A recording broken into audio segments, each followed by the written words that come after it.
Going on, guys? Orm Swarm coming at you guys with another video. Today's video I'm going to be talking about day 4 training camp for the Detroit Lions.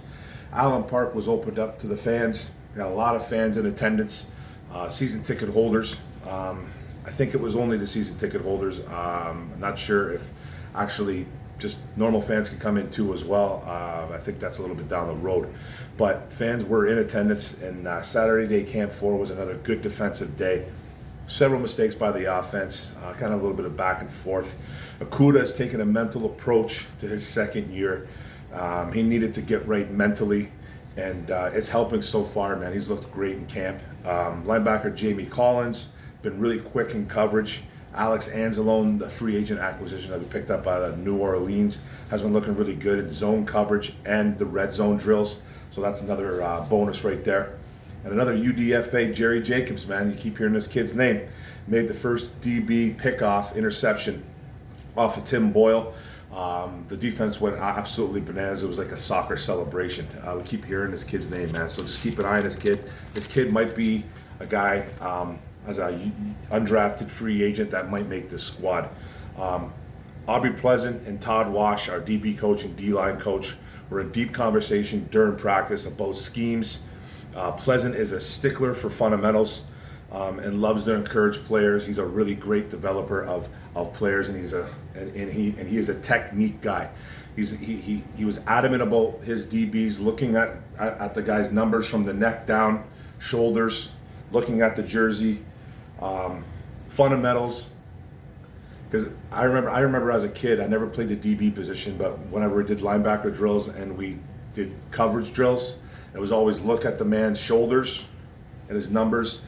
It usually tell you where he's going to go. You know, a little shimmy, little head shake, and it's just a drill. You just keep on his numbers, and then you kind of can gauge where he's going to go. And Aubrey Pleasant is all over that, so that's good. Mike Ford's still getting big reps in the nickel package. This guy he's got the early lock on that nickel spot. It's looking good. Day 4 was no different. He's getting a lot of first team reps. Kicker Matthew Wright was terrible on day 4.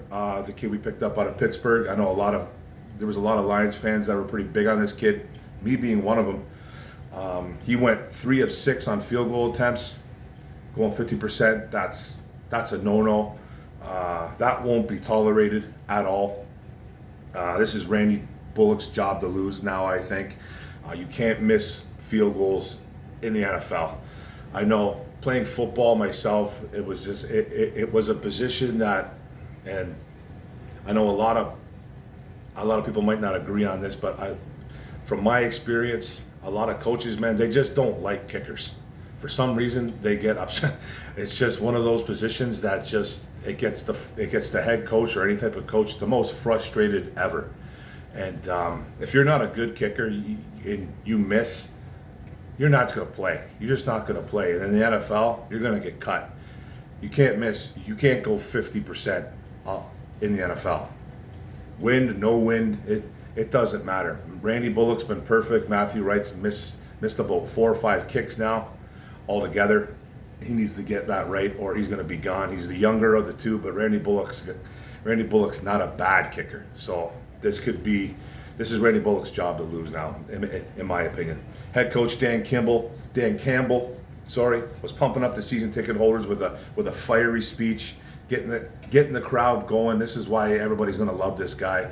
The wins have to come next, but his passion, his love of the game, and his love of the city of Detroit is real. There's nothing fake about this guy. It's really nice to see him address the fans, because this never happened before, not with the old regime. So this is a really good sign to see. Jamal Williams was out there leading the dance party for the fans as well. Jared Goff, TJ Hawkinson, and the rookie Derek Barnes threw out autographed mini footballs to the crowd, because they're not doing autograph sessions, so they're signing little mini footballs and tossing them into the crowd, which is great to see too. And Jared Goff was having some fun with it. Center guard Evan Brown, Evan Heim, the offensive guard, tight end Heather Thetford, Austin Bryant, the edge, linebacker Jalen Reeves may have been out for practice as well. Those guys, still the same guys, haven't been practicing. Some players did leave early though. Linebacker Jelani Tavai was not on the field after some of the walkthroughs, so I'm not too sure I was trying to look for what happened to him. No news just yet, so I don't know what was going on with him. Then the rookie linebacker Derek Barnes left mid-practice as well too. He was a little bit banged up during OTAs and mini practice as well.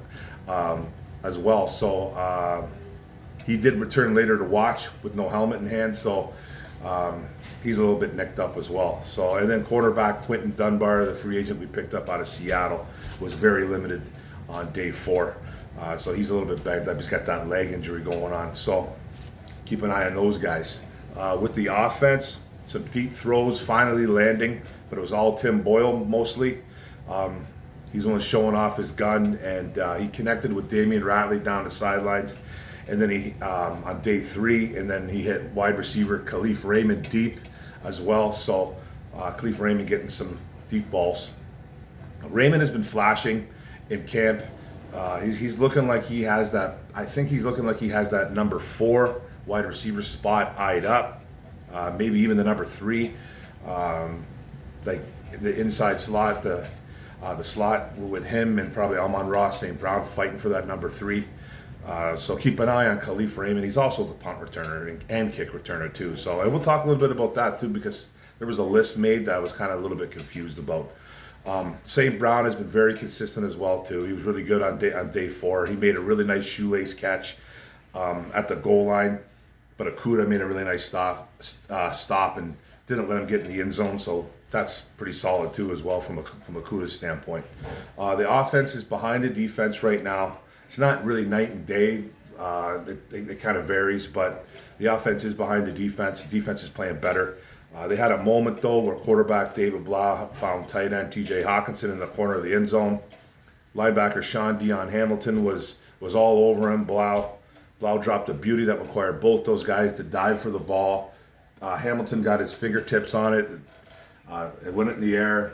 TJ Hawkinson contorted his body, made the catch, got his feet in, beautiful touchdown. Crowd let him know it, and it's really nice to see. Fans went nuts, so that's really good too as well. This kind of went on a little run now with the offense. So the offense did have some moments in day 4. Blau threw 2 more touchdowns to rookies running back Jamar Jefferson and undrafted free agent rookie running back Dedrick Mills. So he was looking for the running backs. Running backs got in the end zone. Mills has caught a couple nice balls as well. So then Goff came in, and then he threw 2 touchdown passes. He threw one to Tyrell Williams, and he threw another one to Hawkinson. So the offense had its moments, but the defense was pretty much playing better day 4, all through the whole week, to tell you the truth. So then the defense, did have some struggling moments, like I just said, on day 4, but looks sharper.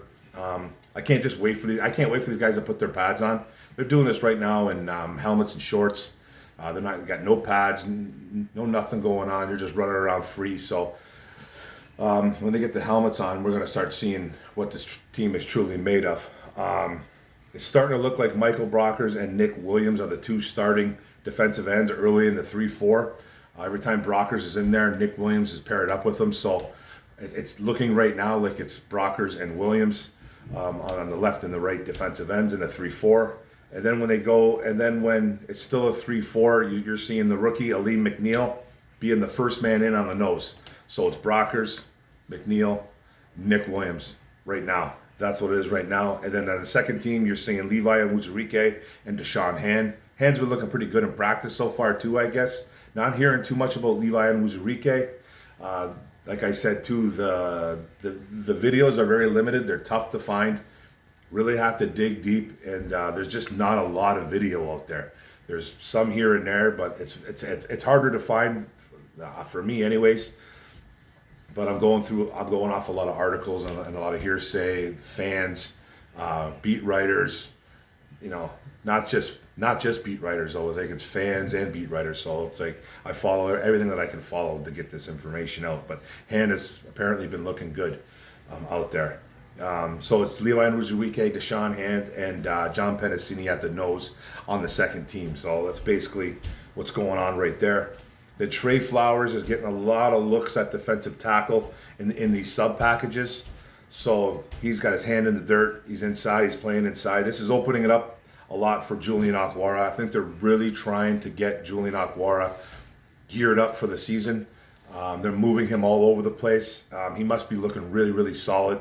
That's awesome to hear, man. I'd love to see the Akwara brothers, man, just tear it up.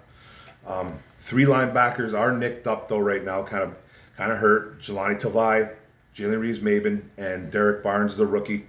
So this has opened up some linebacker work for Anthony Pittman, and he made two great plays back to back. Breaking up a pass was one of them. So good to see Pittman in there making some plays. And then rookie cornerback Melifonwu playing on the second team again. So he's in there too. He's getting some second team reps, which is solid. And they're getting a lot of looks with cornerback Alex Brown, Jerry Jacobs, who I've been talking about really heavily, and AJ Parker, we haven't heard too much about, getting looks too, because Dunbar's very limited. The young DBs showed up on 4 plays in a row around the end of the practice, including 2 pass breakups by Parker and a pick by Jacobs. So that's what you really want to see, these young guys get involved, making plays, getting fired up. So I'm happy for Parker, really ecstatic for Jerry Jacobs. The pass rush and packages is looking it's going to be really tough if it stays healthy. They're mixing and matching all kinds of guys together. It's looking like it's going to be a solid pass rush. Just these kids got to stay healthy. If we have some good health from Deshaun Hand and our 2 rookies stay healthy, Trey Flowers stays relatively healthy, sky's the limit for these guys. They probably can get in there and make some plays. So that's what we really want.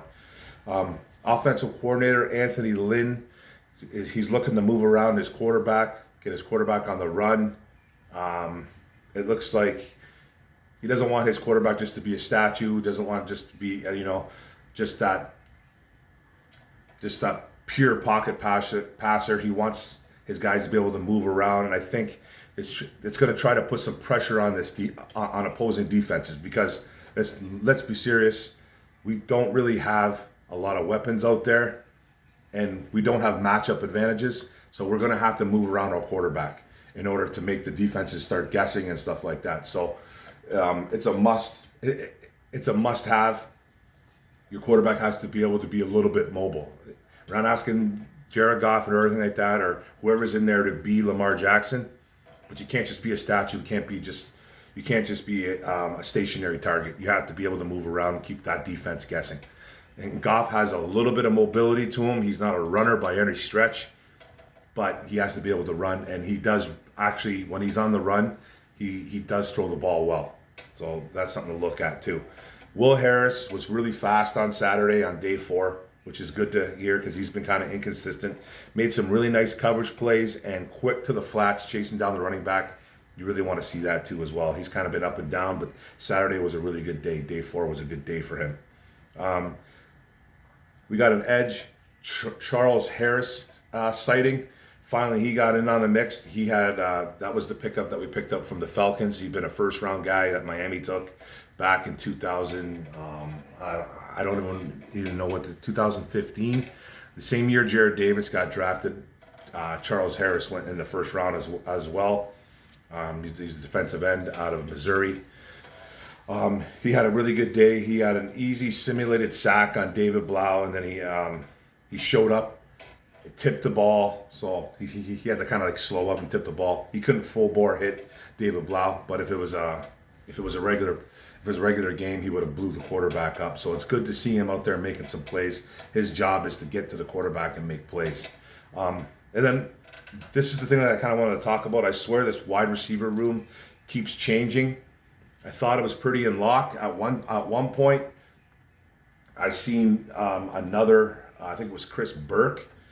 Don't quote me on who put this info out. I should have wrote this down. I think it was Chris Burke or Jeff Risdon. Not too sure. He thinks the order is this now: Tyrell Williams for the wide receiver room. Tyrell Williams, Rashad Perryman, Quintez Cephas, Geronimo Allison, which I haven't really heard too much or seen anything of him yet, really. Amon-Ra St. Brown at 5. And then he's got Chad Henson at 6. And he's got Victor Bolden at 7, with a possibility, I think it was Burke, possibility of saying that 7 wide receivers are going to be probably retained on the roster. 7. because one of them is going to be a kick returner. And from what I'm seeing and hearing and seeing all around, reading, is that Khalif Raymond has that kick return, punt return, special teams on lock. So he's got him on the bubble. He's got Khalif Raymond out on the bubble. I'm having trouble with that one. I think Khalif Raymond's going to be playing over Bolden or Chad Hansen. Not really too sure. I haven't really heard too much about Hansen and Geronimo Allison. Been hearing some good things about Bolden. I would probably switch Geronimo Allison or Chad Hansen with Khalif Raymond. I think Raymond's in, but these guys have a little bit more insight, so who knows? But I don't quite believe it just yet, because what I keep reading is that Raymond has the punt return and kick return on lock, and he's looking good on the offense. He's been getting first team reps. He's guaranteed getting second team reps. So I guess we'll wait and see when they start putting the pads on and we get into some preseason games. But I think Tom Kennedy, Sage Surratt, Javon McKinley, and Damian Ratley pretty much have half their body out the door, and are either going to, one or two of these guys are going to get thrown onto the practice squad. One or two of them might get cut. I can see Tom Kennedy probably getting cut. Maybe Damian Ratley. I don't know. Maybe Sage Surratt on the practice squad. Maybe Javon McKinley. I don't know. McKinley's been a little bit banged up, but he came back to practice. So this wide receiver room is, I thought it was pretty locked up, but now it looks like it's been shuffled again. So who knows? But it's something to keep an eye on. This wide receiver room is something to keep an eye on, because it's not a great room. There's not a whole bunch of talent in this room. So I can actually see it being shuffled up. So I guess it's not in lock. Nothing's in lock. It's day to day with this now. So my bad. I thought it was pretty locked up, but now Geronimo Allison's in the mix, apparently, in Chad Hansen. So we'll see. And that's it, guys. That's what I have right now. I think that was my last one. That's my last notes. Thanks for the video, guys. I'll have more. I won't be doing any videos for the next few days. I got some personal things to attend to. I'll be back online on Thursday, though.